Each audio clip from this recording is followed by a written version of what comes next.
Welcome to Slow News Day. I'm Steve Poikinen. And I'm Sarah Hall. We are here highlighting artists, activists, organizers, and agitators who are pushing back against late-stage capitalism here in the heart of the empire.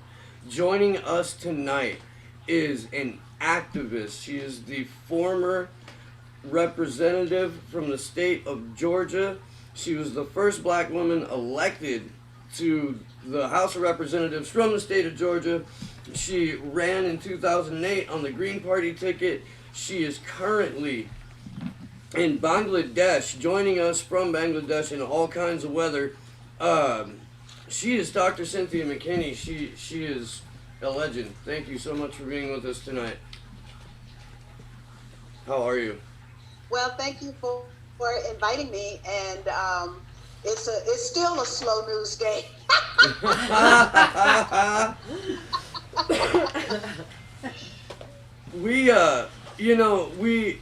We're seeing all kinds of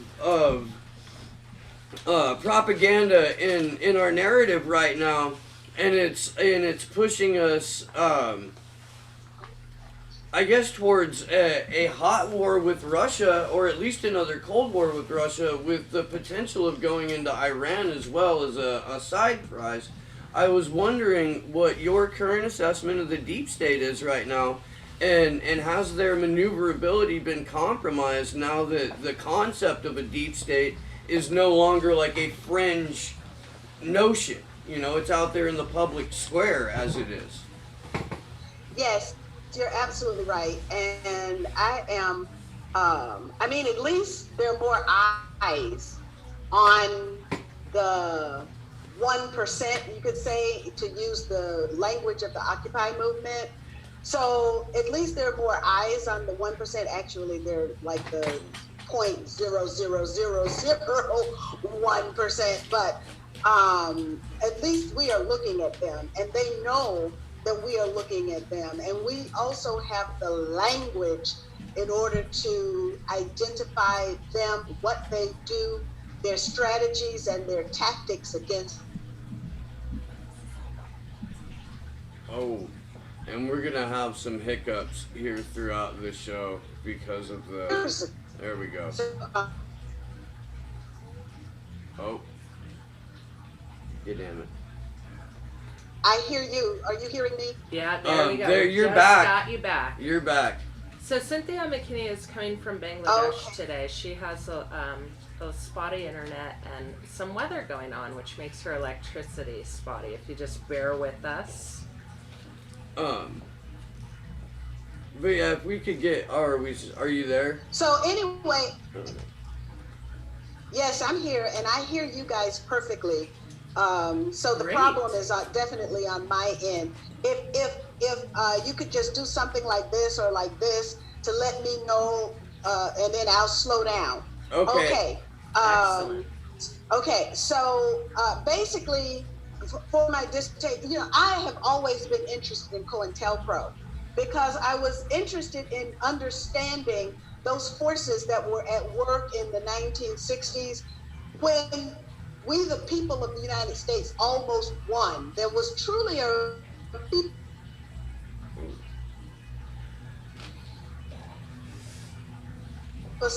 there was assassination in 63, assassination in 68, another assassination in 68.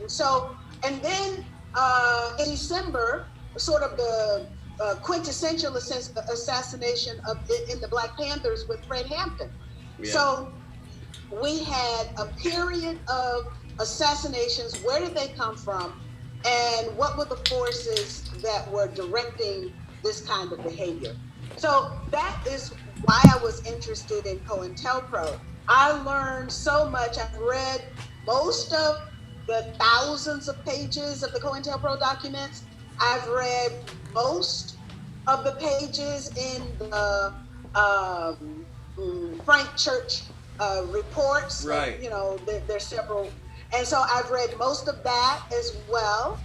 And I've probably forgotten more than I remember now, but I've read it all, and looked desperately for the pipe committee report because Right. that was the House side.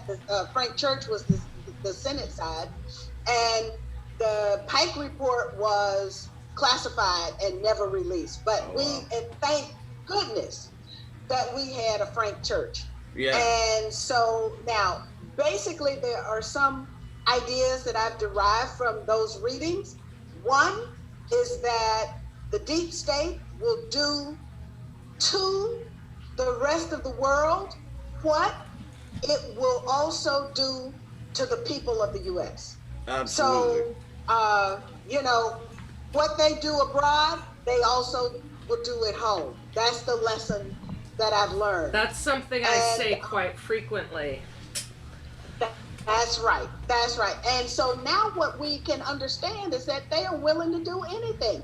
They will do anything. So, given that those are our circumstances, then how do we navigate, how can I say, reality, Right. the red pill world? How do we navigate that in such a way as that we can continue with the transformational change that have been begun, how can I say, that have been begun during the 60s. Okay. Okay. Well, you can. I mean, and I'm 40, so I wasn't born. All I have is what I've read, and what I've seen, and the people that I've spoken to about it. But you could look at that period as an awakening of sorts, definitely like a larger opening of perception, and where we are. Wow, you're there? Okay, because you're not. There we go. But you can also look at that, as you were talking about with the murders and the assassinations, as the first public appearance of the deep state clapping back, and from that we've seen an attack on our educational system. We've seen Yes. our all of our voting rights stripped away. We've seen Yes. what came out of the civil rights was private enterprise enforcing their own sort of Jim Crow. And now now we're at a point to where we have propaganda legalized through the NDAA, and we have ex-CIA, ex-NSA, ex-military intelligence on TV setting the narrative, telling the public who to be afraid of and why they need to be afraid of them, and showing them in great detail why they need to be afraid of. And it's this brilliantly manufactured show, but you're right. There are more eyes on it now, That's right. and you are one of the people that has always been at the forefront of that. We can't thank you enough for your work on being just a warrior in the truth community for decades. We're Staying pure. We're Staying great. Clean. We're grateful for that. I've tried my best to. And when I was in Congress, I was offered everything, believe me. Oh, we know.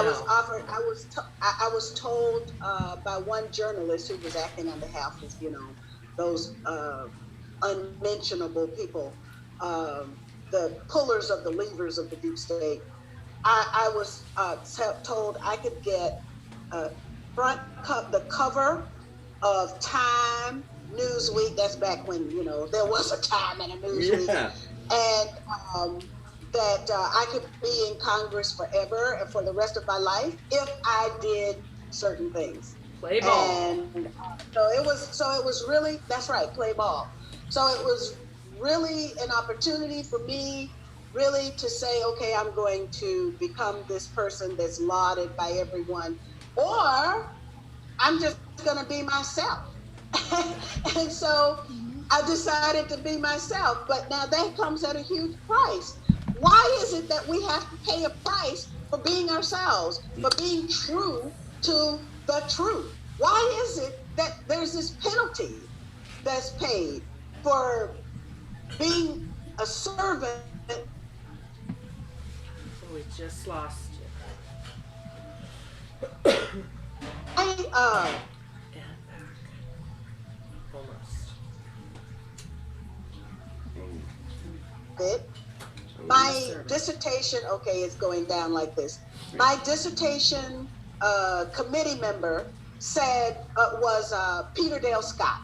And Peter Dale Scott is the professor who actually brought this idea, this language of deep state to our sort of common, I don't know how to call it, my lingua franca, the way we talk. Okay. So we can thank Peter Dale Scott for that. And Peter Dale Scott's research then gives us some parameters by which we can judge if this is a deep state action, if this is deep politics, is this a deep event?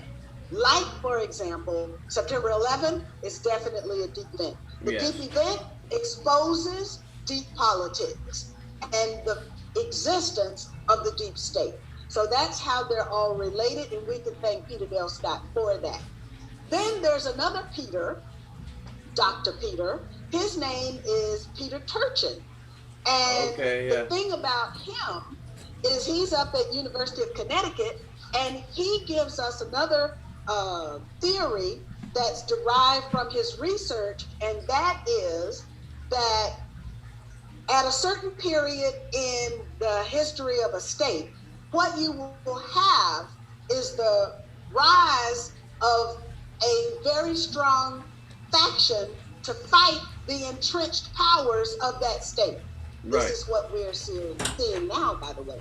So you've got these two factions that fight each other for ascendancy, basically in the U.S. context, to be able to put their finger on the nuclear button. They're the ones that can threaten the world if they don't get what they want. Now, so that's Dr. Peter Turchin. So what I've done is I've combined these two theories, and I've come up with my own as an explanation of what's going on in the United States right now today. And that's the Purple Revolution? Well, the Purple Revolution represents one faction. So basically, what's happening now is that the deep state, as it used to be, the deep state of Jim Crow and that time of the United States, development of the United States. But that deep state has been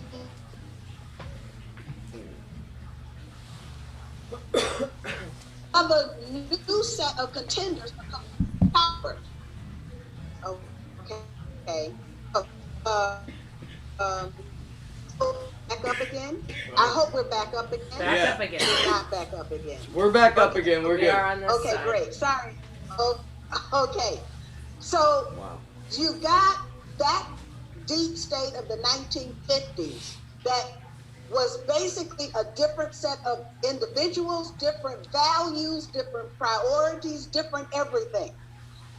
They are challenged by a new set of people. They've gotten more money. They think that they're supposed to be a part of the deep state. And so then you have this factionalism that takes place. So then what happens, according to my theory, is that the two contending factions, one of them loses and they become one. They become ascendant over the other deep state factions. So now, who are these people that have been defeated? The people from the 1950s who have been defeated, I call them the Protestants. Okay.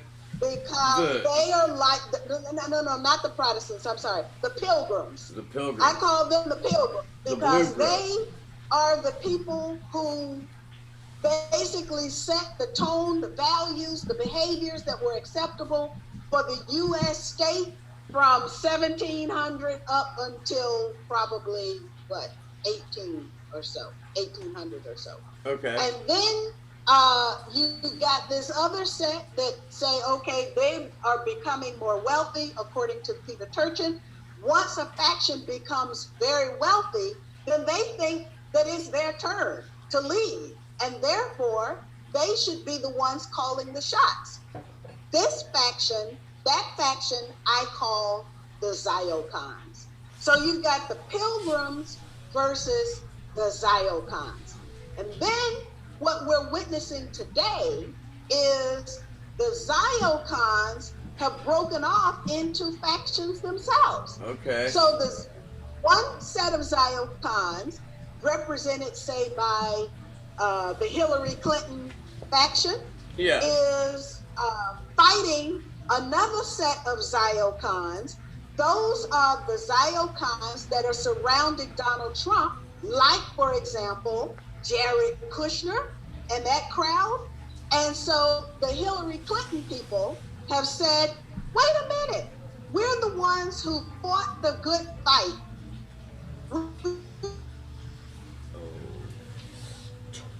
Oh, that's good stuff. We're the ones who pushed them aside.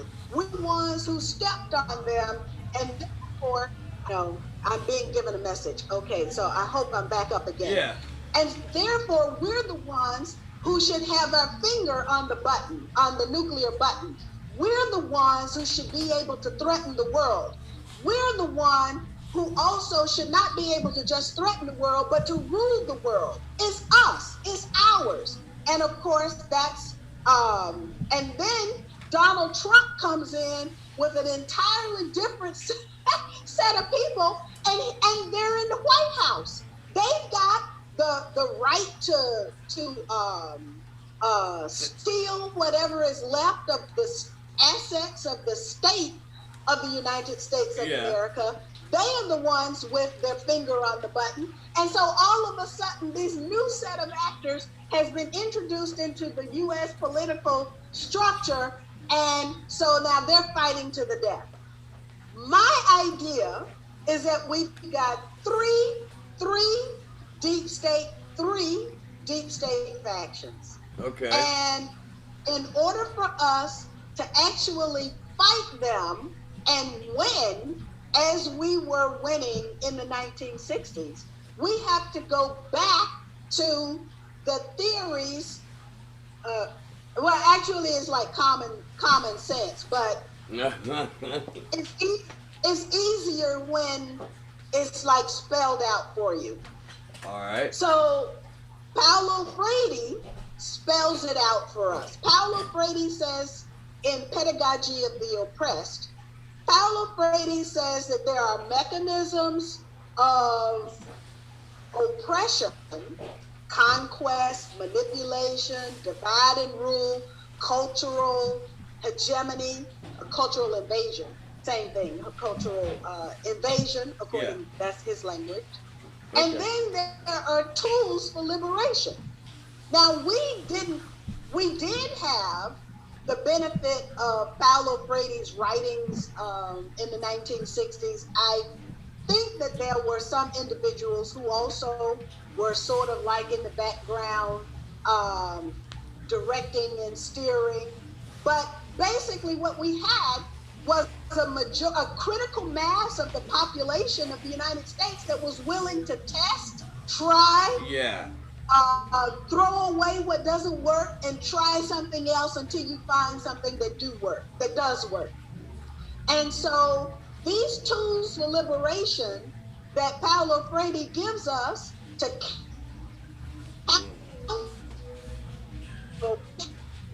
really, well, actually, if we look at the mechanisms of oppression, you can say that the other side won because they conquered us mentally.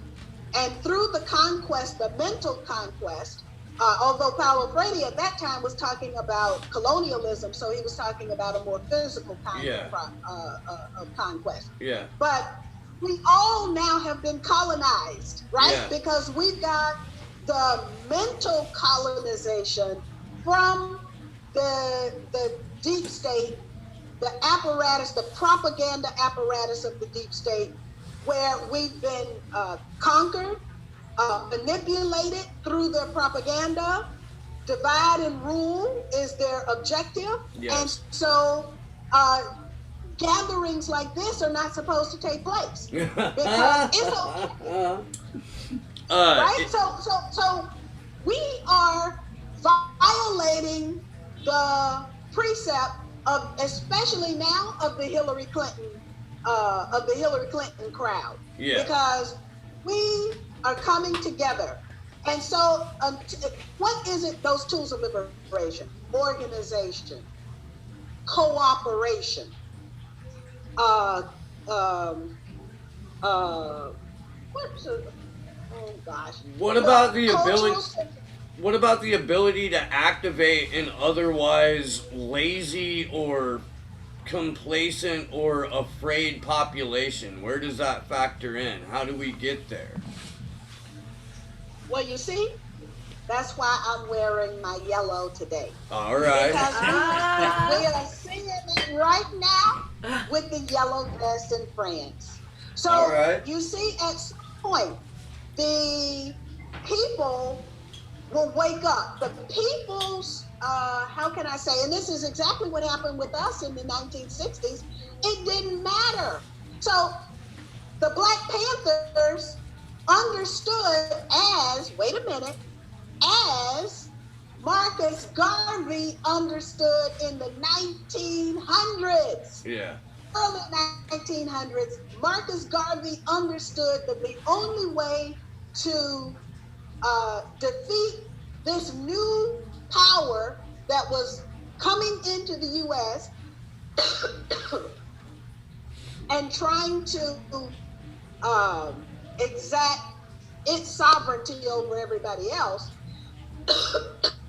sorry, was Oh.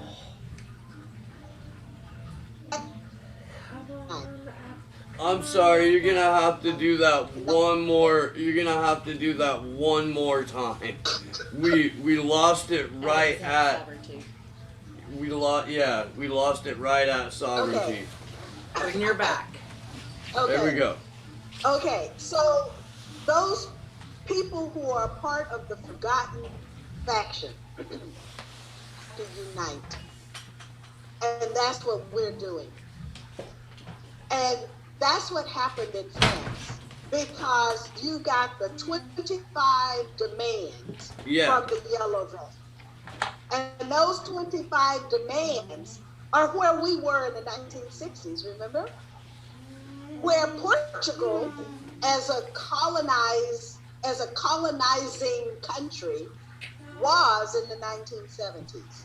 But Africa only became politically independent when Portuguese, at least down in the southern part, when the Portuguese people in Portugal said, we don't want any more of this. Yeah. And so now, paralleling what happened in Portugal in the 1970s, the French are saying now, let the African colonies go. Yeah.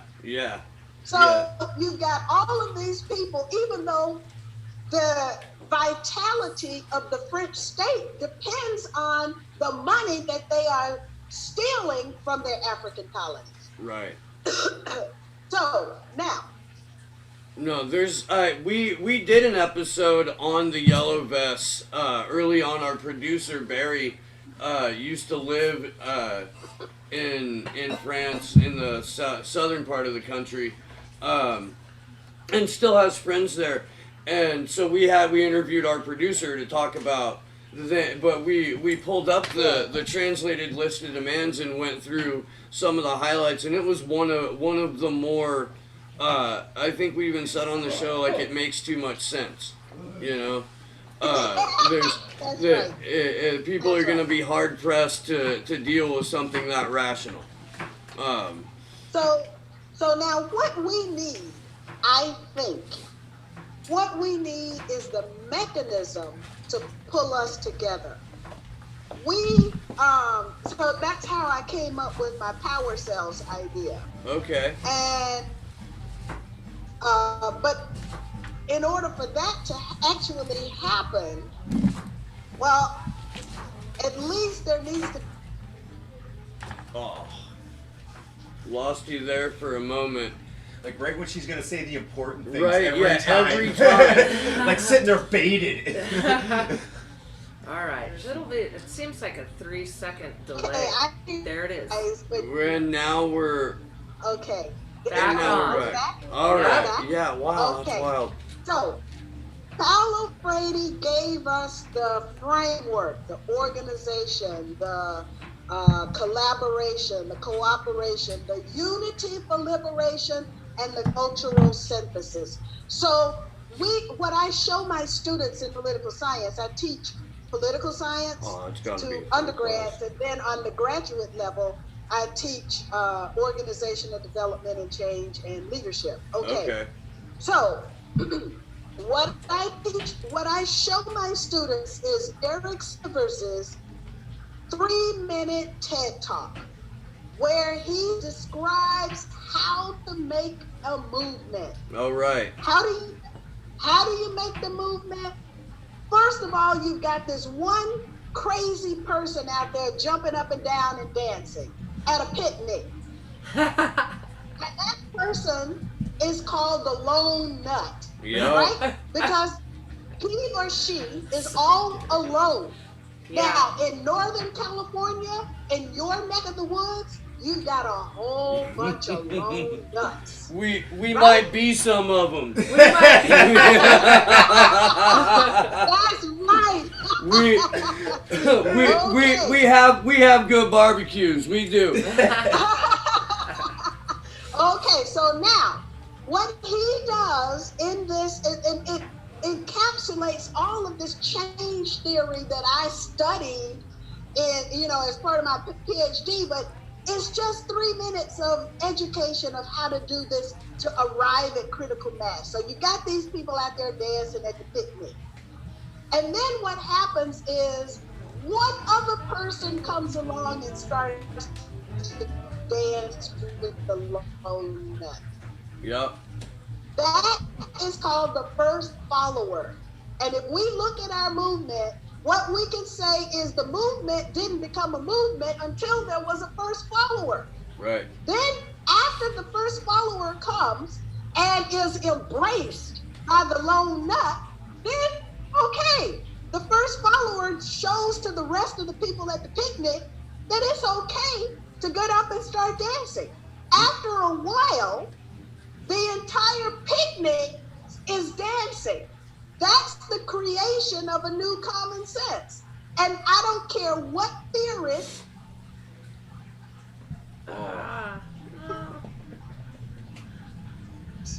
of becoming a few people in the crowd, everybody at the I'm getting the message. We're back, though. We're back. It is- seems to be okay. about 3 seconds or so. It really does. Okay, Yeah.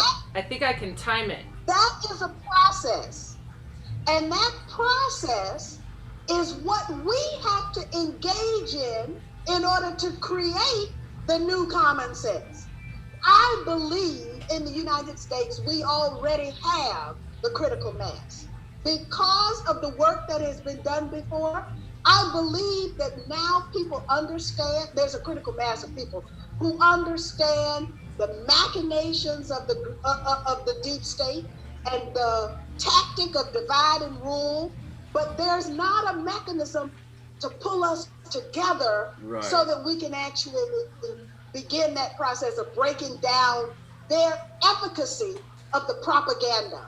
And so now, how do we do that? So that's how I came up with the idea of the power cell. What is a power cell? A power cell is a group of people, a group of individuals who voluntarily come together, a group of individuals who are vastly different from each other. I have to say that. Okay. Who voluntarily come together for the purpose of becoming a team in order to to identify and solve local problems. That's a power cell. Okay. So now, what I would like to do is to come back home and work on this project of organizing 50 power cells. So the first thing I did, the first test. You can say I did a pilot project. Okay. The pilot project is the book that how the U.S. creates, shithole countries. I don't talk like that, but our president does. Okay. We do talk like that, and we're trying so hard not to. I work with somebody from Switzerland, and I ask her what she's doing in this shithole country. All the time. So I put the book together, and what I sought to do was to get young and old, lettered, like academic scholars, none. Oh, No. 3, 1, 2, 1. I think it must be like a And lag. then in book. couple more, and then it'll be back up. Yeah, because it's like it Okay. seems too Right now. even for it not to be Can I like go back because of the on? country. and now we should be Come back. when the Am I screen self-corrects. We're Am I- good. Okay. Hopefully Okay. I'm back. Yeah. Okay. And so I don't know if you're familiar with that book, but it's Clarity Press. And now where can I can let me see. I can let me find the link. Okay, we'll put the link to it in the show notes when it goes out on our platforms. Okay. So now I have the link. Now let me get your window. I can't. Let me see. Where's your window? Okay. Here's the window, and then now where is chat? Let's see. She is for a while. Chat. Right? Yeah. I'm not seeing where I can. Okay. Angie fainted. Okay. Okay. That's the link. Okay. Right up there, it's claritypress.com/McKinney. That's one. Yeah. That's right. All right. So it's up on the screen right now. I'm gonna close the screen, and then I will have the link to it in on YouTube in the show notes and on Podbean Okay. and Spotify.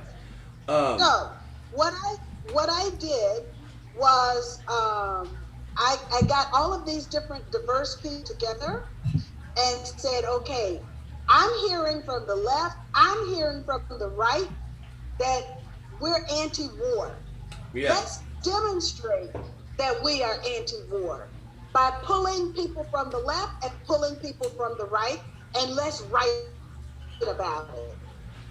And so the book is a result. And it's a demonstration in the United States. There's a constituency against these wars. Now, what I would like to do is in every one of our 50 states have a power cell. Those power cells, through sort of the training that I received when I got my PhD, the training is there are behavioral science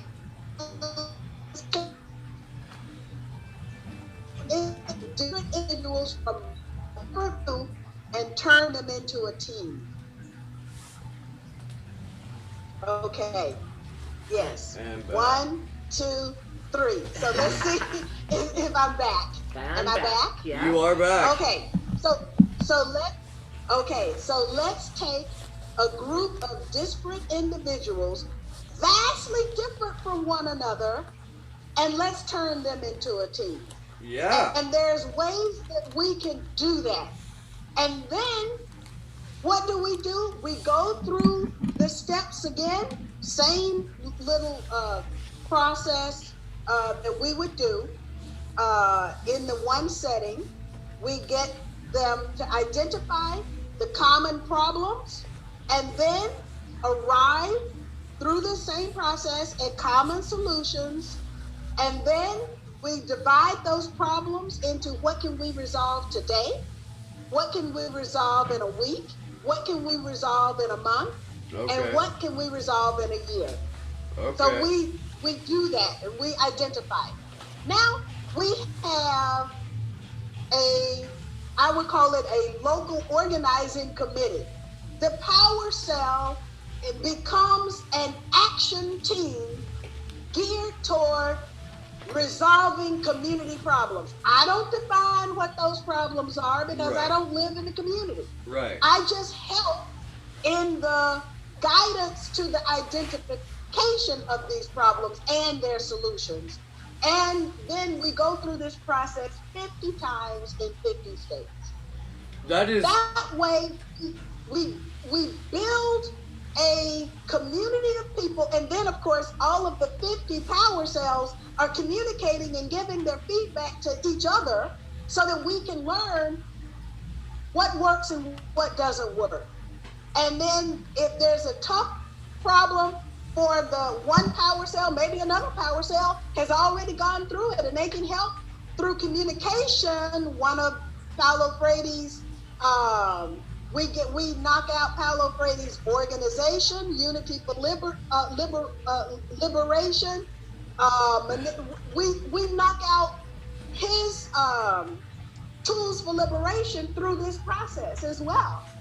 And we give people the experience of working with different people, because basically the way the deep state can build up walls and balkanize the U.S. population is because we don't know each other. Right. And so it's easy to say, hey, oh, those. Oh, here we go.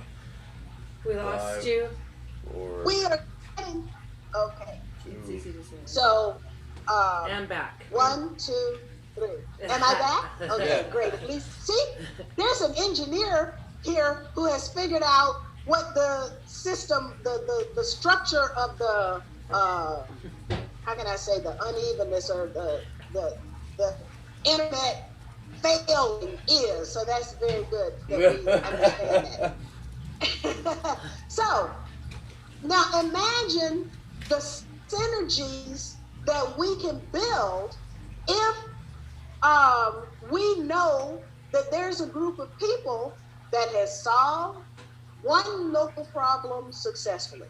Then what they will do, they are the lone nuts. That one power cell is the lone nut. Right. And then once they successfully resolve one community problem, they will embrace more people will want to join them. Those are the first followers. Yeah. Because if we can solve one problem, we can solve lots of problems. This is my idea of how we can tackle this in a way, this manipulation, because it's so easy otherwise for them to always find some new person to come along to dazzle the rest of us. And we've got to say, okay, we're not going to fall for it. Right. Like, for example, Kamala Harris. Yeah. Kamala Harris had the opportunity to give us truth about who killed Bobby Kennedy. Yeah. She sat on it. And in her brief that she wrote in response to the paper, I guess they call that a brief too, I'm not a lawyer, the brief that William Pepper wrote, what did she say? She said, even if there were more than one shooter, blah, blah, blah, blah, blah, blah, blah, blah, blah. Right. The problem is the entire narrative depends on there being only one shooter. Yeah.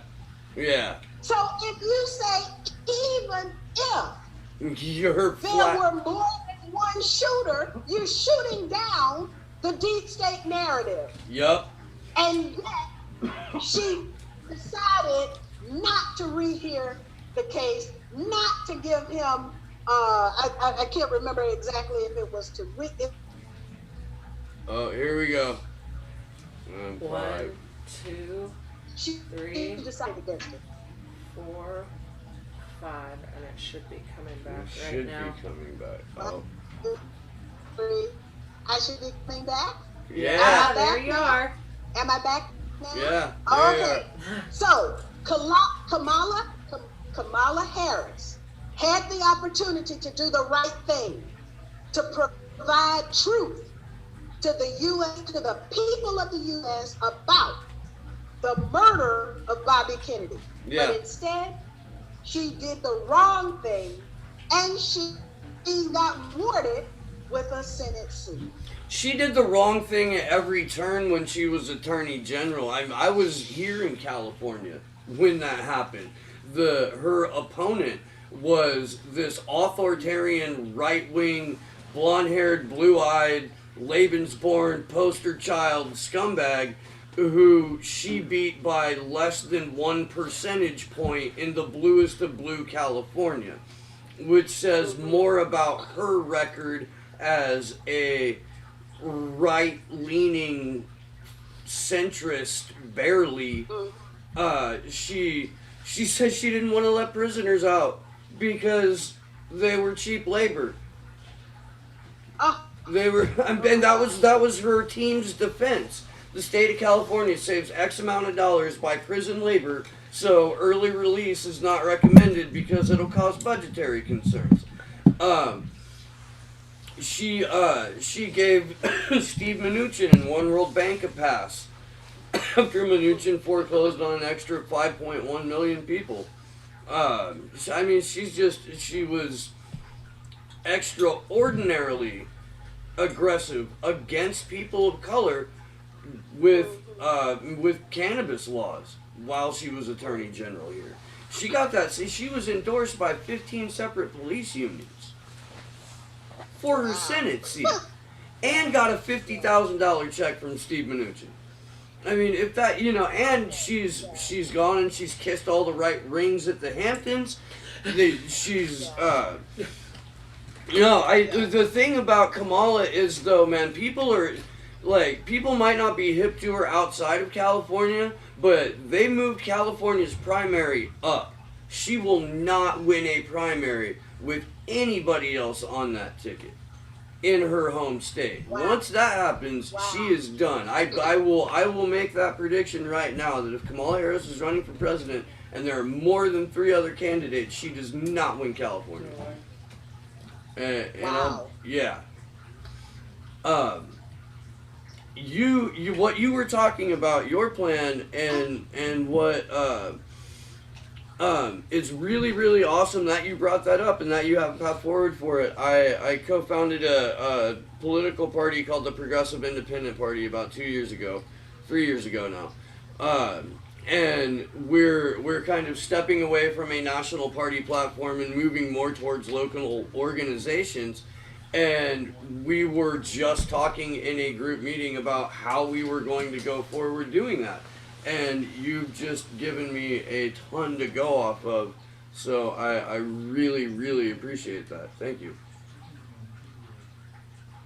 Are we Well, I'm at your service. I'm happy to be of service because I'm not like these. I wasn't a politician, but I was in politics, and I'm not an academician or scholar, but I'm in academia. I'm just I'm always the opposite of where of what I'm supposed to be. But this in academia is part of the problem, and the reason is because you've got the same kind of structure of some unknown people over in a corner deciding what knowledge is and who gets access to it, and then you have to pay for it. And that was the young man at was he at MIT? The young man at MIT who committed suicide. That was his whole idea, was that knowledge is to be shared. And if you I wish I could share my $138,000 student loan debt too. But it's just what it is. But anyway, So moving to your point number 2 about the problem in academia. Yeah. This is what I want to do is share what I learned in the real world, and that goes against that. Academia was a part of COINTELPRO. Professors were on the CIA payroll. I don't think it has stopped. Right. There are certain professors who, the deep state has criminally insane, psychopathic hoarders that are hungry for power don't just stop, especially when we just pat them on their back and co-sign their bullshit. That's exactly right. I couldn't say it any better. So we can move on to question number 3. Thank you, Cynthia. That's right. Did we fuzz out again? Well, Yeah. we're counting back. Steve, you wanna, or should I just? Well, we just got you back, so. Trying to So, read. Steve, do you want to pose a question, or you want me to just roll through what I've done so far? Yeah, you know in what? terms of I your mean, question? we're looking at about 20 minutes or a little bit more of your hour, and I don't think we're gonna get through everything, but we don't get through everything often. There's a couple. I really would like to get into the Purple Revolution paper that you wrote, because I found it absolutely fascinating, and it's as far as I know, it's the most current thing that you've made available at large. Or is the book newer? No, Purple Revolution I just wrote it. I wrote it during the Kavanaugh hearings. Okay. And I wanted to, just after the Kavanaugh hearings, I wanted to understand what I thought I saw. Right, because I have some thoughts about that too, and they kind of blend with yours. I don't know if they go along the exact same track, but if you want to, if you could please kind of get into. I'd love to hear your thoughts, because what I want is feedback. Okay. Well, my personal thought about the Kavanaugh hearings is that I've never seen a bigger deep state shit show. In that, Ford's parents were deep state, Kavanaugh's parents are deep state, their dads are golfing buddies. Kavanaugh was plucked out of obscurity by Karl Rove in the 80s, and he was Karl Rove's basically whipping boy for about 2 decades. Got himself a nice federal appointment out of it. What I've seen with the Trump administration over the last 2 years is this sort of Bushification of it. Yes. Where he started out with kind of a team of more of his crew, almost exclusively his crew, and slowly but surely they've all but Kushner been removed, and to a person they've all been replaced by Bush loyalists. And I believe that Bush is part of that Clinton deep state that you had brought up earlier, that they are part and parcel of the same thing. And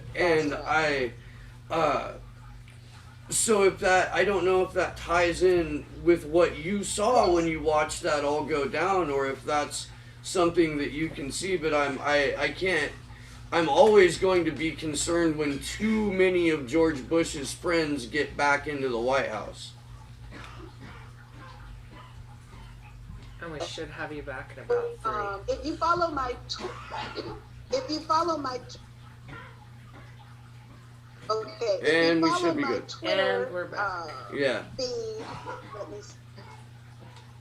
Okay, let me. We're good. Let me. Okay, I'm trying to get the link so I can share my Twitter feed, because I'm very active on Twitter. I You used to are be active indeed. on Facebook, but Facebook shut me down. So let me see. That's a badge of honor. the last online magazine that I wrote for got shadow banned into obscurity by Facebook, and that's because we were covering the.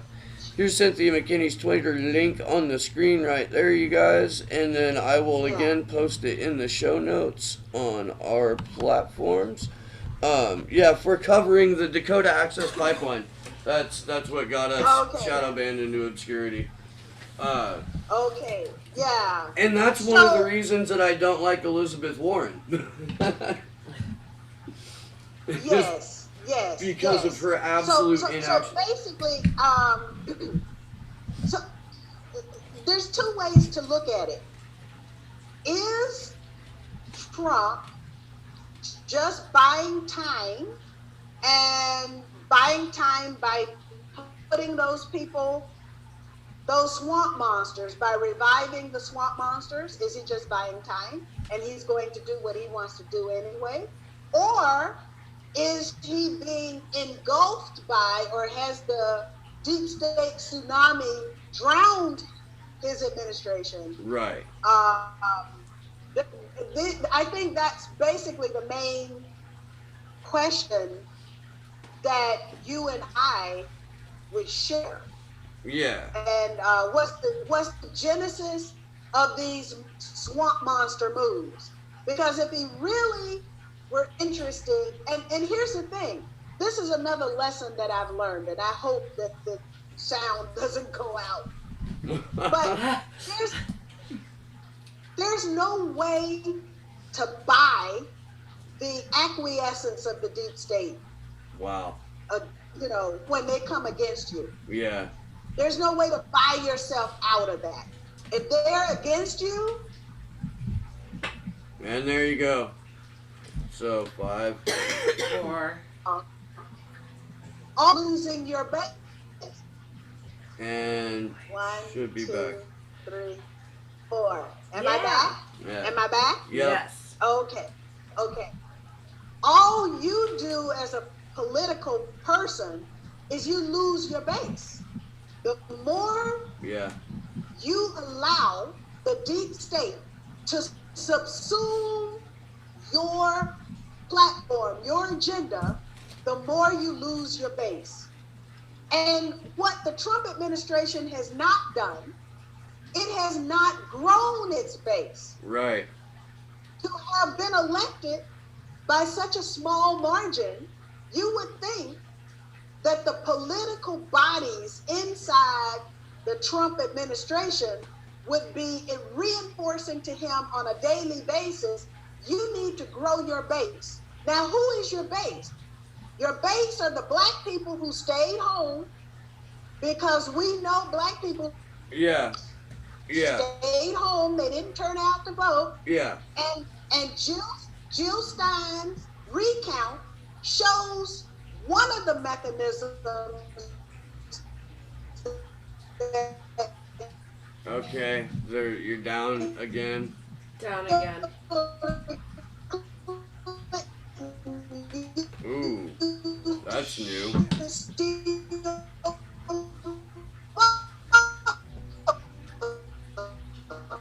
Well, crap. That's new. Can you still hear us, Cynthia? Oh, goodness. All right. Well, we're gonna hang out for a minute. Nope. And oh, hey, there you are. Maybe we have a better connection. Maybe. Right? Hey, what happened? We lost you. We lost you for a second. We I lost thought your you for a power went moment. out. And then now you appear to be coming in clearer and better. And brighter. Oh, okay, great. So let's take advantage of it while we got it. Yes, Right we on. can.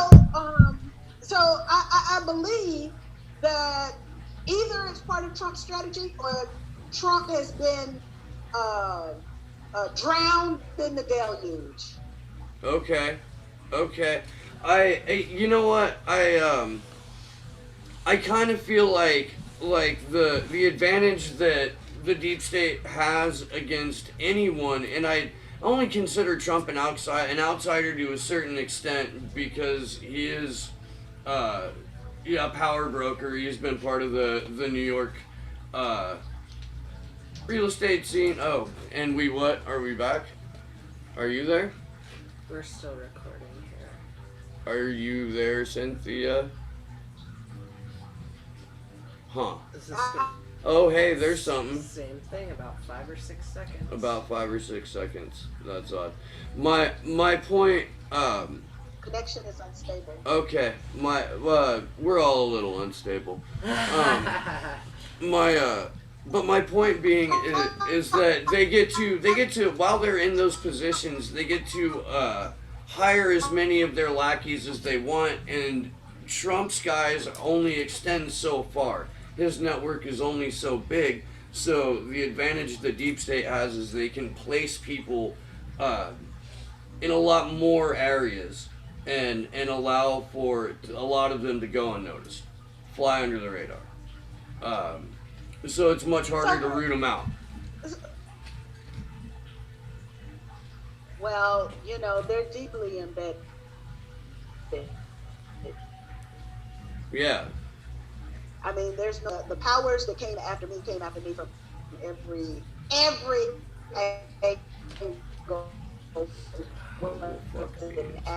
Academia, it was missions of the Congress, you name it, and the lobbyists, all of it was turned against me when I made my first comments about 911. Yeah. And it only got worse. So, where were we? Let me see if I can get back to my notes.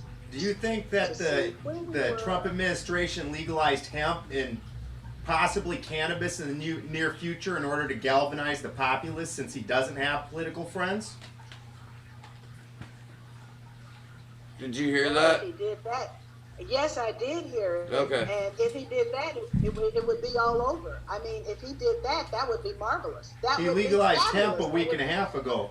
Yeah, we have legal hemp now, federally legal hemp now. Did he do that to Okay. galvanize And that the was populace? and that was something that Mitch McConnell was instrumental in pushing through. Wait a minute. So hemp, the use of hemp is legal by federal statute You now? can farm it here now. The big factory farms are all moving in and planting hemp fields start of this year? Mm-hmm. Yeah, January 1st. Is that state law or is that Federal. It's federal. Trump administration passed it.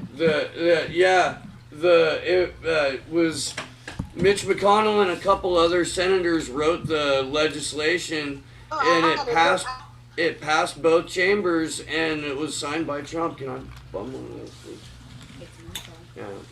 You on the radio? But yeah, that's a thing that happened. There's I'll have hemp to now. check that out. What's that? Non-mental. Sweet. But yeah, no, his point's incredibly valid. What they've done here is they've made it in California, at least. It is you can't own a gun if you have a medical marijuana card. And they're making you cannot own a gun if you have a medical marijuana card. And I think that might be what they use to disarm a good chunk of the populace, is that they'll federally legalize cannabis, but they will make it some obscene charge if you get caught with a gun. And that's how they will push gun confiscation. Is that'll be the trade-off, and people will celebrate it for a while because nobody looks at the downside of legal cannabis, and we've been suffering it here in California, and we pushed back against it. We were like, no, this is a badly written bill. This is just a giant you really need to think about this. You need to take a better look at it, and it rolled through. They went ahead and made it recreational, and the small farmers, the medium-sized farmers, and the people that make extracts and edibles are the ones that are paying the price for it. The bill was a thinly veiled, hostile takeover of one of the most valuable markets in the world. Well, it's definitely a valuable market. Okay, so I was totally unaware of that. Thank you for letting me know. Yeah. And I'm going to do the research right now and look at it. Aside from the fact that I've got land down in South Georgia, and I can become a hemp farmer, I need to know. But if I have to give up my gun in order to farm the hemp, I don't know about that. Right? Oh, right? No, I mean that's a hell of a trade-off. It really is. And the at least in California, like you can't have a garden within 100 feet of your house, and in a lot of these places in the mountains, 100 feet away is a cliff, and then nothing. You know, or it's your neighbor's house, or it's water. So they've written it to punish, and she's 100% right. A thinly veiled, hostile takeover by corporate America of the cannabis. And John Boehner has a hedge fund for cannabis now. Did you know that? I didn't. No, repeat it, please, because. Okay, John Boehner, former Speaker of the House, Boehner, is part of a cannabis hedge fund now. Yeah. Does that not just flip your noodle a little bit? The U.S. is so corrupt. It's so corrupt. That's a good place to come back in. Yeah. Doesn't matter what else she said. That was perfect. That covered it. Absolutely perfect. Are we good? Can you hear us? Excellent. This is Let's trying. go back on topic. Let me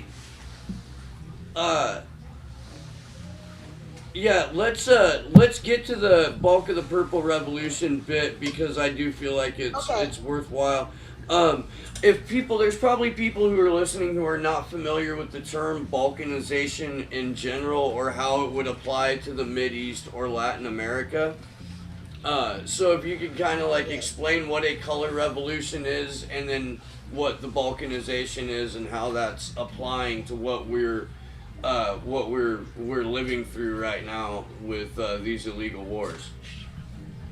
Okay, so you can say that the Balkans is a part of, geographically, the Balkans is a part of Europe, between that part of Europe, between the West and the East.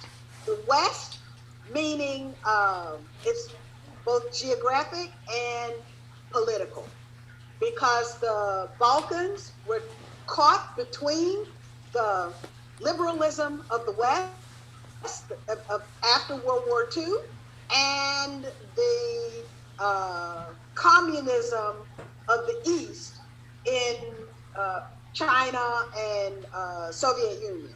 So that part of Europe that's like north of Turkey, that area. Yeah. Okay.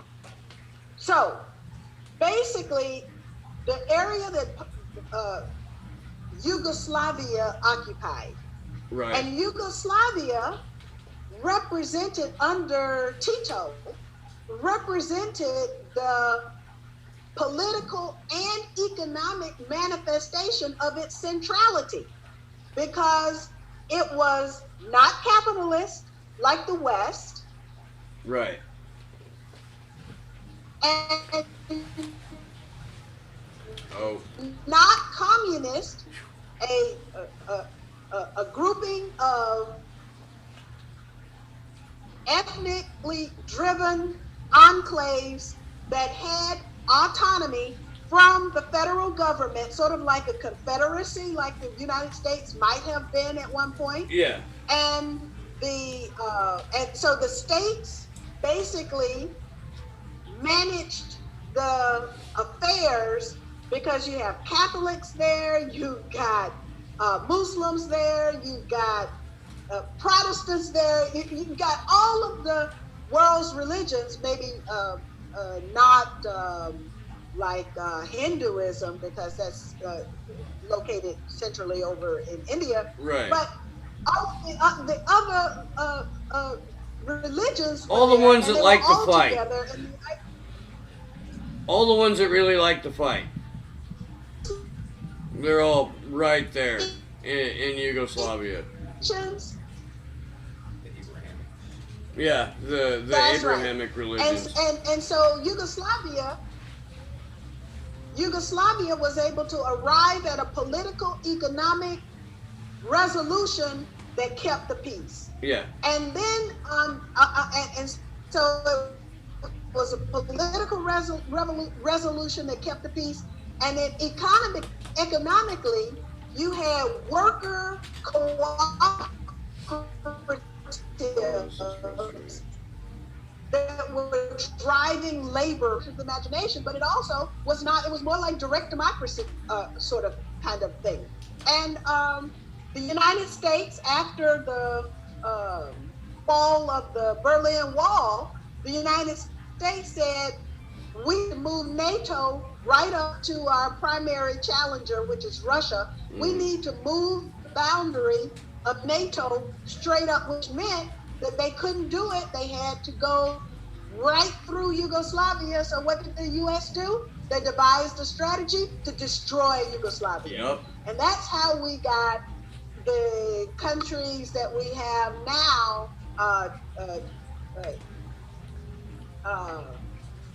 We have, I'm trying to... What, Bosnia, Serbia? It starts with a U on. It was a city. Yeah, that's what I was thinking. Are you there? So anyway, There we I'm go. taking too much time in here. Yeah. Okay, so anyway, I'm taking too much time, but basically, so Balkanization is the dividing of the population along, well, a population, well, actually dividing big states into small states. Right. And that's what happened with Yugoslavia. Okay. For geostrategic purpose of domination. So you Right. can get that cultural domination, one of the mechanisms of oppression from Paulo Freire. You can get that by making the entity small, by Yeah. making the state small. And that's how the predecessor of the Arab Spring was created by the Milosevic. Right. And all of this happened, Milosevic is the Arab Spring, but all of this was done by the CIA. It was all CIA operation. And it happened, they totally destroyed Yugoslavia, created these smaller states, and now that's a way to control those smaller states. And you have some of those states now that have become members of NATO. And Kosovo, Right. which was organized by the Kosovo Liberation Army, which were the drug traffickers, the heroin traffickers Yeah. for the United States Yeah. in Afghanistan Yeah. when they were trying to kick the Soviets out of Afghanistan. Yeah. So they're old line friends. So this is just another way of oppression, and so Balkanization. Now, what's the manifestation of Balkanization in U.S. politics? It's where it's identity politics. So I All am right. black, female, and really to a lesser extent, I don't care about the Constitution. I don't care about blah, blah, blah. Or maybe I do care about the Constitution. But I care about the Constitution in the context of you balkanize the U.S. population. What is the purpose that is achieved by that? That same group of people can control the U.S. population. Yeah. Because my friends are just black women. That's all. Your friends. Ah, shit. Man. Brutal. And the way to defeat the balkanization is through this power cell concept of us coming together. It's the only way we can defeat it. I couldn't agree with you more on that one. This part of what we try to do on the show is give more reasons that we can come together, because we are at the core of it. Sarah said it earlier. We want the same things. But Chris Hedges puts it perfectly when he says they have us so divided they can steal from us in broad daylight now, and that's That's right. Or That's break right. us down piece by piece on a world stage. That's right. Literally. And this is the example that my father used to give. That this is us united. But if they can turn us by identity into this, then they can knock us out one by one. absolutely. So, yeah. So this balkanizing now. So the U.S. population has been balkanized, but not to the extent that it is now. Because now you got, because now, I mean, I don't even understand what some of this stuff means, to be honest. I'm used to a man and a woman, but now you are cisgender. So now they've thrown gender into that. So either you are straight or not straight, black or, so Right. every little aspect of our identity has been turned into a point of identity. And this is being done by the crafters of identity. So in the power cell, what I say is, I don't care who you are. I don't care what you are. Let's just come together. Doesn't matter. It's a social engineering free organization. That's right. That's right. Exactly. But exactly. Because I'm not gonna. If you define yourself as a white nationalist, now see, I've had to deal with white nationalists all my life. I'm from Georgia, for crying out loud. I'm from the South. White nationalist does not offend me. Black nationalist does not offend me. Nationalism does not offend me. Okay? So that's not the shared basis of our identity. Right. I accept you as a white nationalist. But now, what is it that we share in our identity? We are U.S. citizens. Oh. Right? Yeah. All right. And we want right to be free. Yeah. That's it. Are you there? Yes, I'm here. Yeah. You're right. We should well, I believe that we should at least be able to hunt and fish in unpolluted water. So I'm not, there's a path of what it means to be free among the nationalists that I know that would deregulate to the point to where we would not be able to hunt and fish in our water because we couldn't drink out of it anymore. I think that like the victims of fracking. Yeah. And what we see, I'll give the nationalists this, man. They didn't put anyone in office or appoint anyone to office that sold fracking around the world the way that Hillary Clinton did as she was Secretary of State. And that's definitely right. the globalist wing of the deep state right there. Just cashing in and consolidating that wealth while destroying the planet. You had mentioned something about ascension, and then I think we'll end on this because it's been your hours about up, and about how there's been a battle for ascension. In my mind, ascending in the deep state means that you're becoming nameless, that you're in a generation or two, no one will know who your kids are because you'll be that far up in the power structure. Am I mad for thinking that, or is that something that you can see, or because you would know better? You've actually seen it. Yeah, I think the European Union is a great example.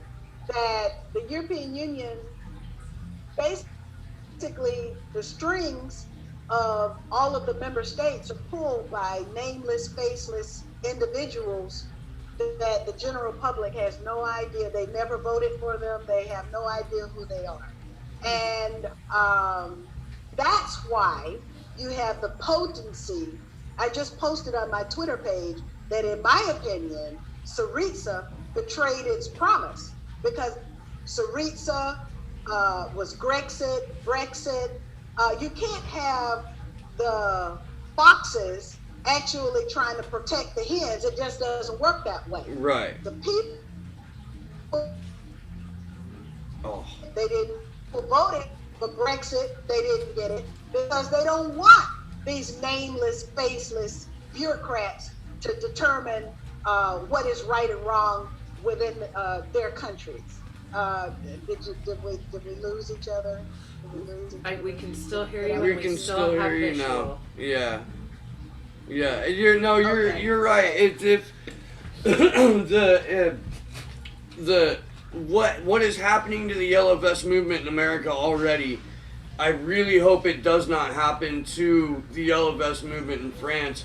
But here in California, the first organization of Yellow Vest movement was the same venture capitalist guy that's behind the 6 California proposal every couple of years.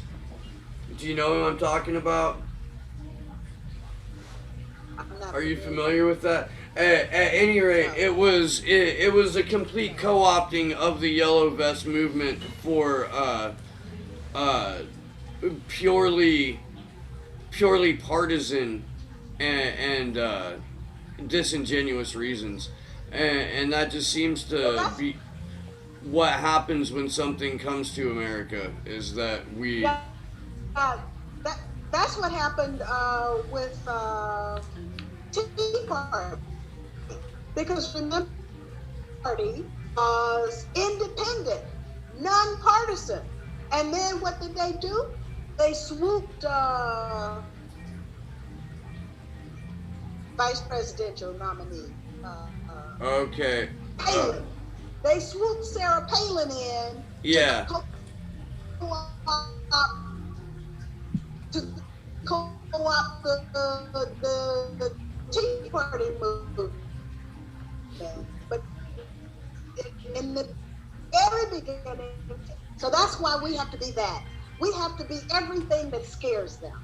And Yeah. the one thing that scares them the most is our unity. That's why we have to be united. Part of a game.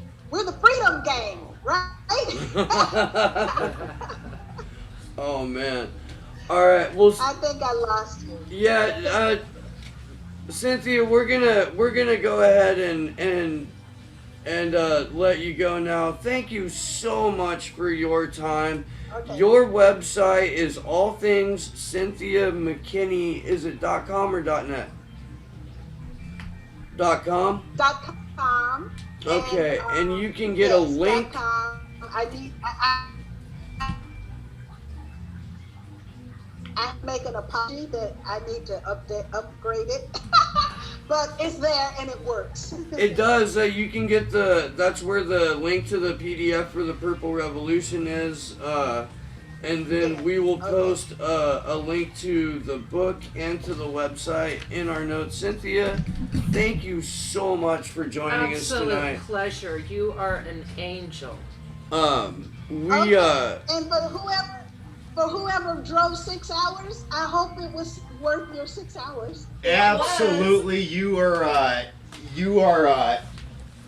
every bit as amazing as we all thought you were. Just in person, you're just wow. Will you take care out there in Bangladesh, and we hope you can get home soon. And we can do this on a regular basis too, especially when I come back. We would be honored. I'll let you know when I'm in the U.S. Okay. We would be absolutely then I can actually honored. come to you. I would would come be to awesome. Oakland and be an everything girl. The next time you're rallying up there, I would come up there and do your bidding right and left all day long. Twice on Sunday. Well, we will definitely be in touch. For Much sure. love. Much Bye-bye. love, Cynthia. Bye. Bye-bye. Good Yes, night. lots of love. It's all about love. Sure is. Oh my gosh. I love her. I